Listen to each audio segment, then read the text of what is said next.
या जगात असं कुठलंही काम नाही जे एका फोन कॉलवर होऊ शकत नाही. फक्त तो फोन कोणी कोणाला करायचा दॅट मॅटर्स. म्हणजे उदाहरणार्थ मला समजा आफ्रिकेमध्ये माझा माल पोचवायचा आहे, एका फोन कॉलवर होऊ शकतो. पण मग आता ते कसं करायचं कसं? त्याच्यासाठी माझ्या नेटवर्कमध्ये अशी लोकं पाहिजेत, कारण सगळे कॉन्टॅक्ट्स माझ्याकडे नसतात. म्हणजे समजा मला आफ्रिकेला माल पोचवायचा आहे माझा, तर माझ्याकडे डायरेक्ट आज कॉन्टॅक्ट नाहीये, कारण मी कधी गेलोच नाही तिथे.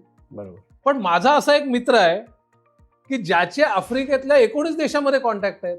म्हणजे जर का मी असे मित्र जोडले, की ज्यांचे वेगवेगळ्या प्रकारचे कॉन्टॅक्ट्स आहेत. मला माझा व्यवसाय वाढवायचा आहे, मला कॅपिटल पाहिजे. तर माझ्या नेटवर्कमध्ये जर का असे माणसं असतील, की जे बँकेकडे शब्द टाकतील माझ्यासाठी, की जे लोकं एखाद्या फायनान्सरकडे शब्द टाकतील, एखाद्या इक्विटी फंडकडे पैसे टाकतील, एखाद्या एनबीएफसीकडे पैसे शब्द टाकतील. असे जर का मित्र माझ्या कॉन्टॅक्टमध्ये असतील, तर मी श्रीमंत आहे ना.